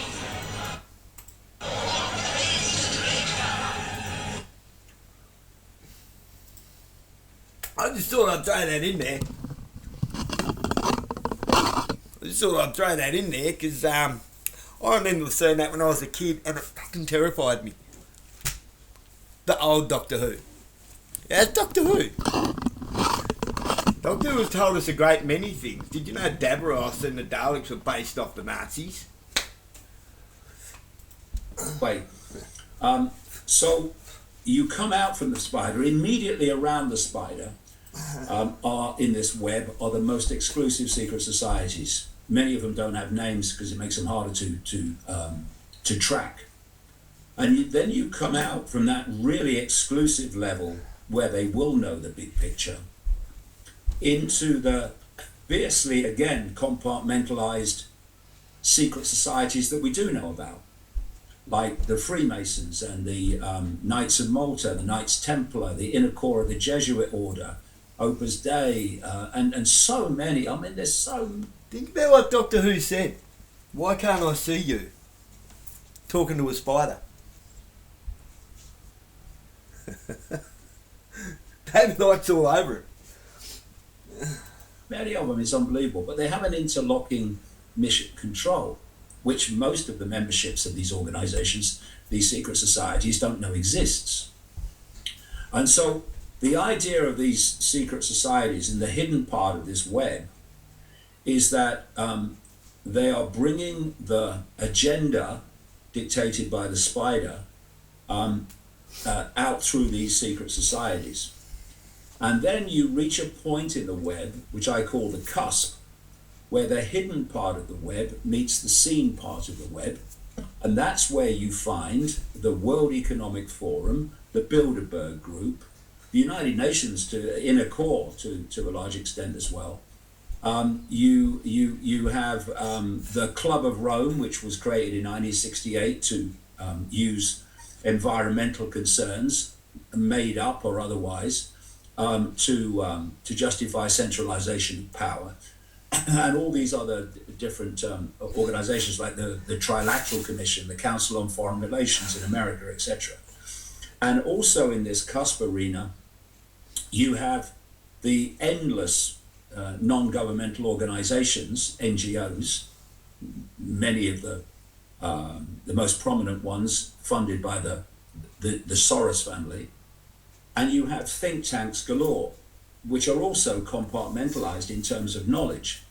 And the job of the cusp is to take the agenda from the hidden, ultimately the spider, and play it out in government policy, corporate policy, social media, Silicon Valley policy, Israel policy, World Health Organization policy, etc. And so you come out into the world of the scene and you see all these apparently random organizations with different roles. And most of the people, the great majority of the people within these organizations will think that that's what they are. But if you go deep enough in these organizations, whether it's Silicon Valley or World Health Organization or the big pharma cartel, government agencies, you reach a point where they attach to this web. And at that point, they're all expressions of the same organization. That's why if you go deep enough into British intelligence, the CIA, Mossad, etc., you are looking at one organization. Whereas most of the people working for these agencies, these intelligence agencies, think they are working independently. At that level, the web level, they're one organization. So you look at that great, massive web, and one of the expressions of the hidden are the Freemasons, and the Freemasons are, they are obviously compartmentalized in degrees. And what are these degrees? Like the 33 degrees of the Scottish Rite. They are levels of knowledge, degrees of knowledge, and you only get into the next level, higher, if that level thinks you are worthy of it. And the vast majority of Freemasons in the world are in the bottom 3 levels of degree. And even when you get to the top level, like the 33rd degree of the Scottish Rite,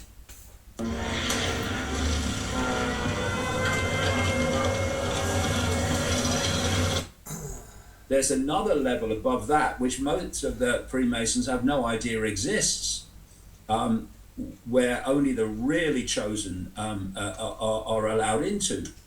And so you have this web that connects into the media. Indeed, it owns the bloody media. Funny thing about the Scottish Rite, my great uncle Gustav Zioka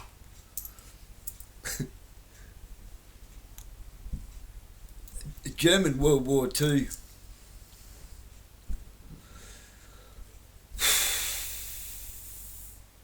soldier,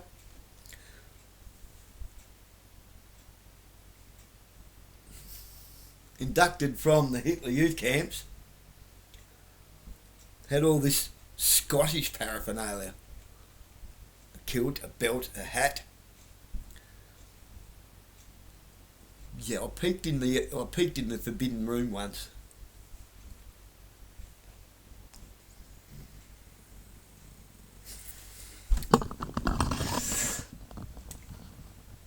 Where from? Port Sorell.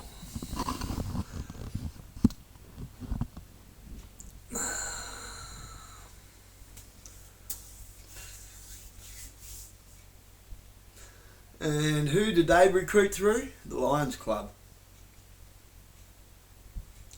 And who was a member of the Port Sorell Lions Club? Barney Bean.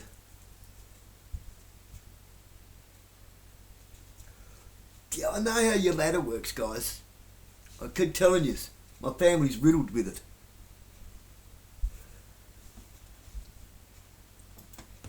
It connects into all these different institutions, into law, into the police, law enforcement in general.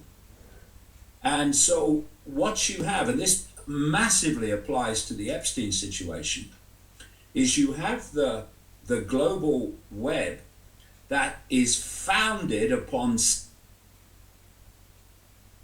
in other words, doing it, but they also own all the agencies or control all the agencies that can cover up the fact that it's happening at all. So that's the kind of web that will be, until they cut him off, we can't protect him anymore, or it's all going to come out. That's what's seeking to protect Andrew. And so one of the things that you find in Freemasonic lodges, particularly in London and the Metropolitan Police, is that key police officers are members of these Freemasonic lodges, and therefore they will do what they can to serve the interests that the lodge wants them to serve. And of course, just as an aside, but it's an important one, is you've got criminals in the same lodge. And so you have, this has come out from time to time over the decades. Crackheads on the payroll. Police officers in the lodge who are protecting fellow Freemasons in the lodge who are criminals. Like Robbie Cummins. I mean, the whole thing is a cesspit. But like I say, first of all, royalty is destined to go because it's part of the transformation. And but they will protect him as much as they can until it threatens the web itself, and then it'll be gone. It'll be hung out to dry. Is King Charles a Freemason? I don't know, but it doesn't matter because he, this is the thing. You see, this lodge or this web, it is so multi-leveled and has so many organizations, secret societies within it, that you don't have to be a Freemason to be part of it. The Freemasonry is only one secret society. Oh, it's a big one, but it's only one secret society within the entirety of the web. And by being... I'm about to ruin a whole bunch of people's day. Think about who murdered Jesus Christ. The Pharisees handed him over to the Roman Empire, Pontius Pilate. Who's in charge of the Catholic Church? Rome. Romans, the Roman Catholic Church.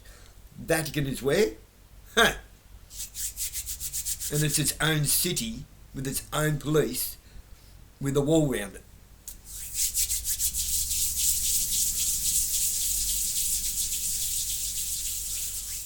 I hate to burst the bubble of... No, I'm not going to go there. I haven't 100% verified it yet. However, it's quite possible. There's speculation that the Roman Catholic Church, because they've created a lot of religions, they created Mormonism, Protestants, Luciferianism.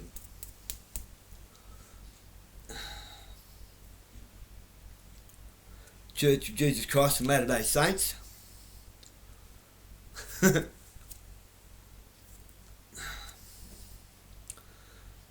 Now, they're all part of the web, believe it or not. Any religion is.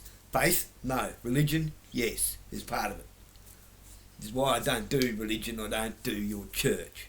I'm never going to. They're all secret societies.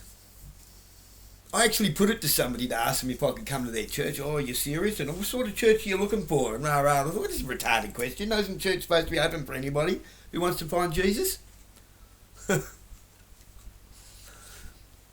Anyway. Yeah, I'll ask all sorts of questions. You think that they don't mean anything, but they do. It's actually the non-answer or the bit that you leave out that I'm looking for you leaving out that gives me the answer. Everything's a puzzle.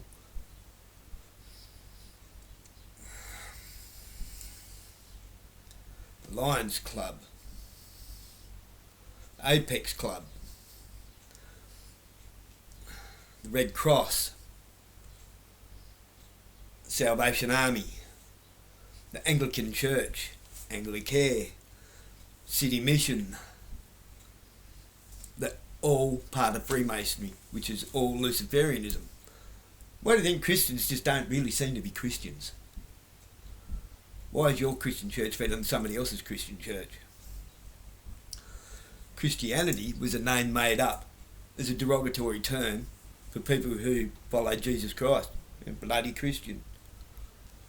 His name's not even Jesus Christ. There's no letter J or vowels in the Hebrew language or the Aramaic language. It's intent. You call him Jesus. There's probably no harm in that.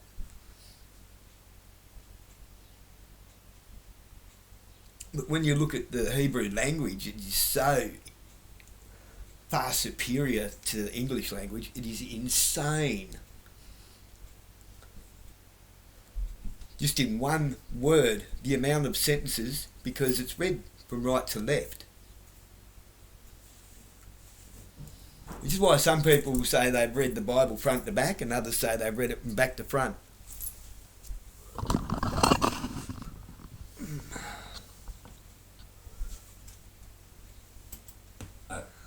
King, a prince, a member of the royal family, member of these cult bloodlines,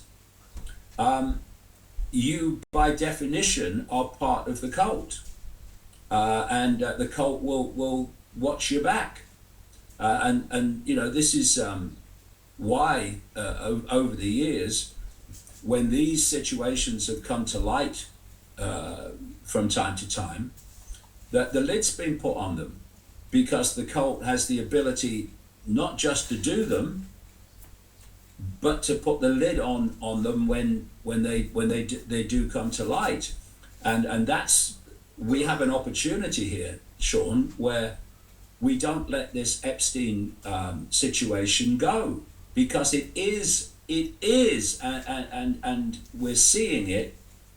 It is a potential entry point to the cesspit, so that we can see the true scale of what's going on. And it goes out. We should go on about the white hats and the black hats. I can't remember where the interview is. There's one where he explains the white hats and black hats and how they're both on the same team and how they're being used, and how Q's just a bullshit story, and how it's all being used to get us to sit back and wait. And that's like 2 or 3 years old.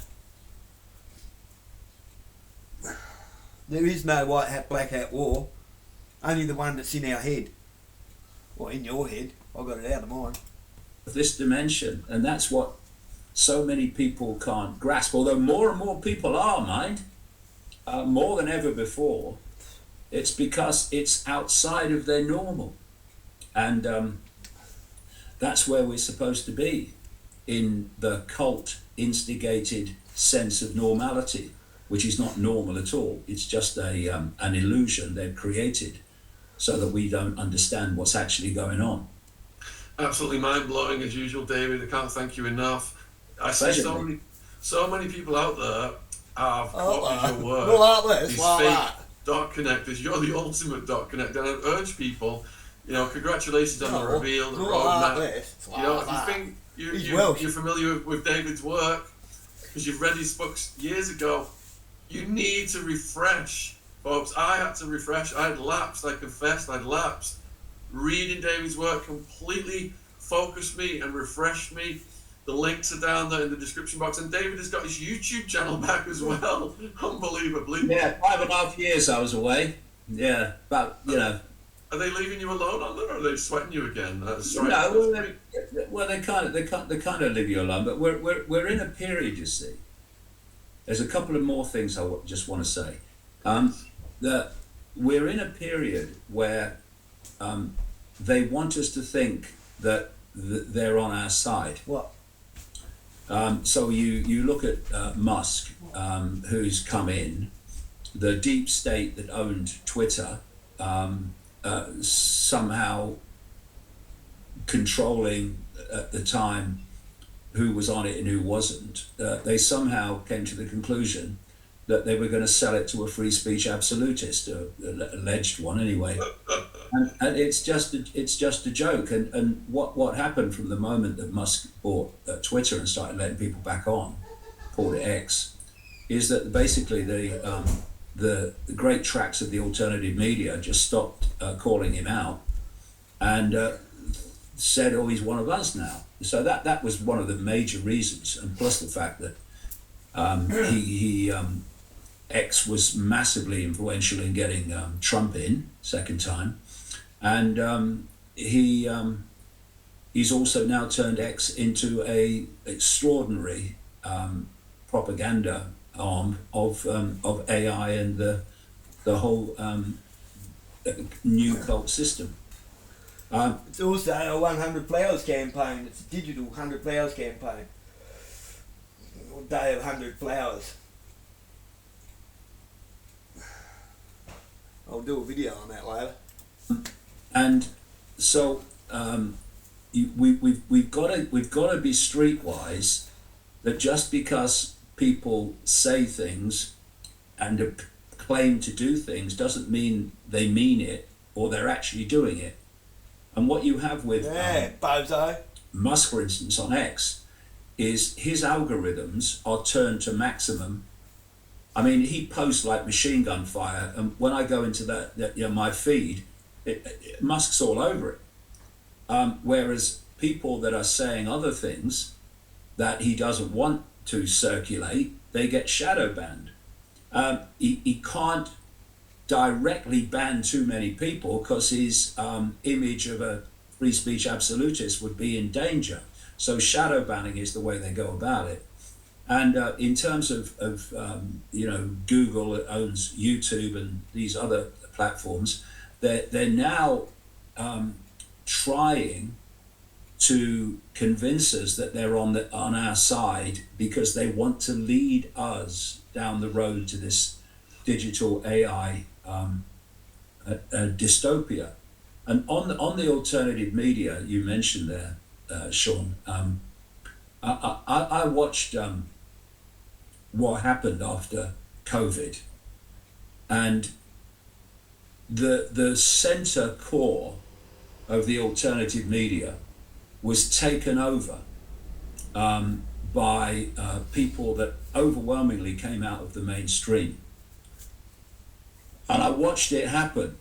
And I remember contacting through his producer, Alex Jones, and saying, can you see what's happening? This alternative media is being taken over by these people. Because they were getting all the algorithmic support and all the funding and getting massive audiences when they knew nothing before. And what came back from Alex Jones through his producer is, I can see it, but I don't know what to do about it. And I said, well, give me a call, let's talk about it. And the next thing I know is he's having all these people on his show. And you will see where Alex Jones has gone since then.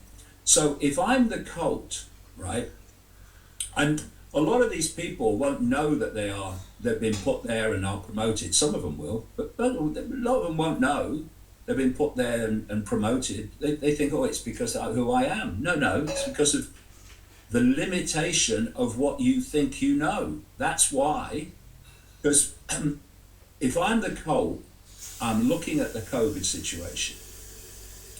I'm looking at the fact that when COVID started, particularly, in England and if you got 1 to 4 correct, you're a chaotic thinker. If you got 5 to 8 correct, much of the West, but elsewhere too. And I'm thinking when it started, you're intelligent enough to know what's going on. People were seriously acquiescent. There was only a few people that were protesting, and they were being picked off by the police, no problem. But by the time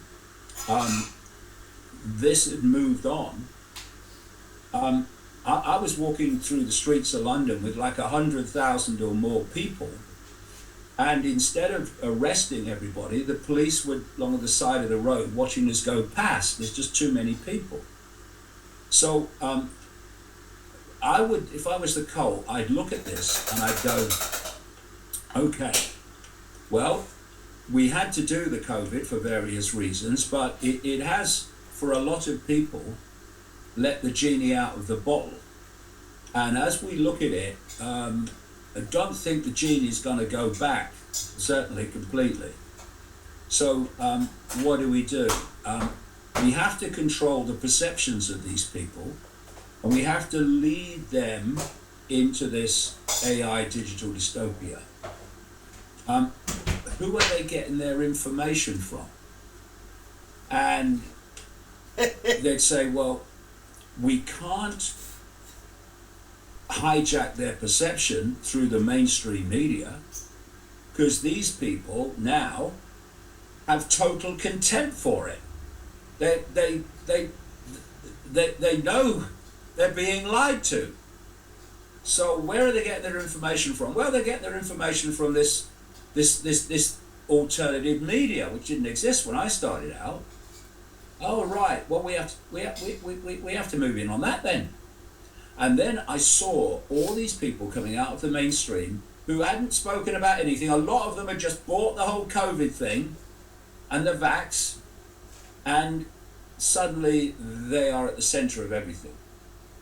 And I'm looking from my own point of view, just at journalistically.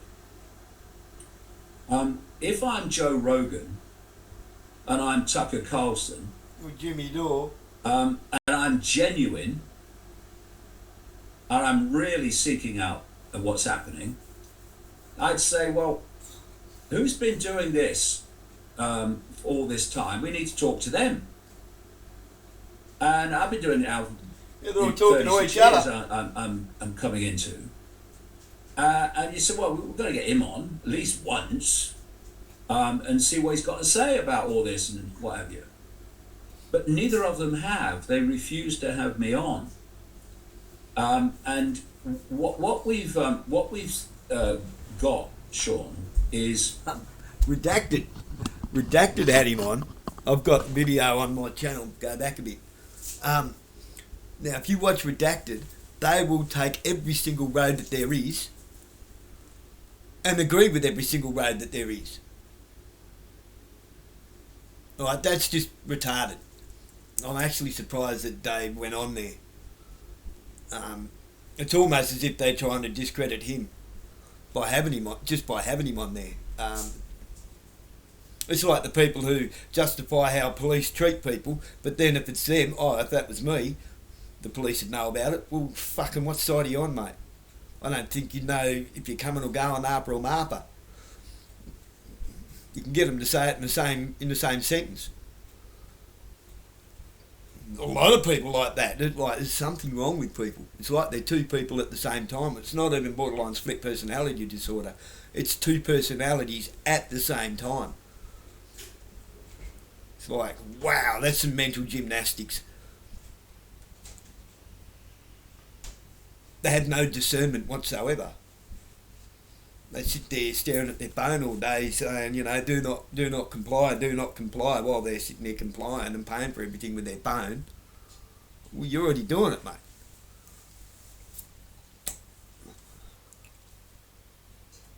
Anyway, yes, I just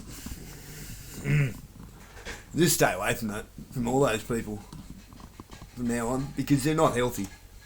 It's not healthy. It's not a healthy state of mind to be in. Basically, the cult has made this judgment. We can't put the genie back in the bottle, but what we must work on is stopping the bottle getting any bigger. So we'll put our people in there who basically see the world in terms of the five senses and the world only of human. And they see the conspiracy in terms of politics, left and right, and left bad, right good. And we're going to get them to focus the attention of the pushbackers, the people who have started to awaken to the fact that there's a conspiracy. We're going to get them to focus their attention on this arena. So, in effect, they were in that prison before, and now they're in that prison, but they're still in a prison, so that's good. And what we don't want to do is get them to continue to expand their minds and see the scale of what's going on, because that's where the frickin' answers lie. We don't want that. And so I look at these people, mate, who've come into the alternative media, as it's called, and have basically taken it over. And people have been around for 5 minutes, have come out of nowhere, been on Twitter since 2023, and suddenly they're everywhere, and Rogan has them on, Carlson has them on, but won't touch me with a barge pole. Now, journalistically, as you well know, that's ridiculous. When someone's been doing it for 36 years, you have them on, not necessarily to say, yeah, I agree with them, but to say, what's this guy got to say? This has got to be interesting. You've been doing it for 36 years, but they won't touch me with a barge pole. And that says a massive statement. Not that I need him anymore, to be honest. Yeah, last time you were on, my viewers were messaging Rogan and about getting you on, and complete stonewall. Yeah, complete. It's not good for you. You're not meant to be on it forever. And I was on it for a long time. I'm talking Stonewall. And it is. And I'll tell you a very strange thing that happened recently. Out of nowhere, Jamie, my son, he had an email claiming to be from the booker of Joe Rogan, the guest booker. And the name he gave played out. It is a booker of Rogan. What we couldn't confirm is that the email was accurate because they invited me on, and I said yes immediately. And so Jamie started saying, well, yeah, okay, so what about flights and dates and everything? And then within 2 days, this booker came back and said, oh, no, sorry, we've had a bit of a problem, and it's to do with this, that. I was nonsense, baloney excuse. So we've got to withdraw the invitation. So I don't know what's happened there, because we made contact again saying, explain really what this is all about, and can you give me confirmation that you really are the booker, etc. And never got an answer. So whether they thought we've got to have this guy on because we're under too much pressure not to now, and then but if we ask him, he'll probably say no. And I said yes immediately.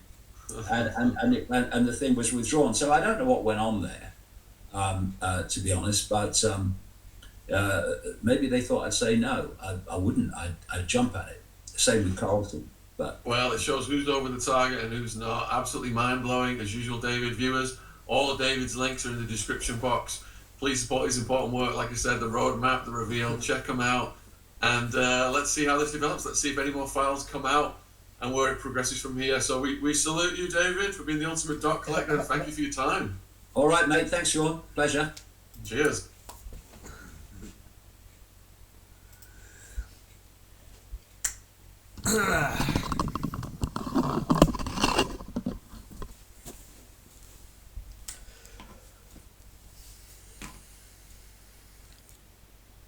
What do I add to that? I've already added enough. You haven't got to see me deal with hear me deal with the coppers that were hanging around next door. So I know they've got things on him. This is how they play it. When they got shit on you and they need a flavour, they make it magically go away. And I know that that's what a go is, because I've had Officer Rybercheck offer me the same deal. We can make this all go away, if you know what I mean.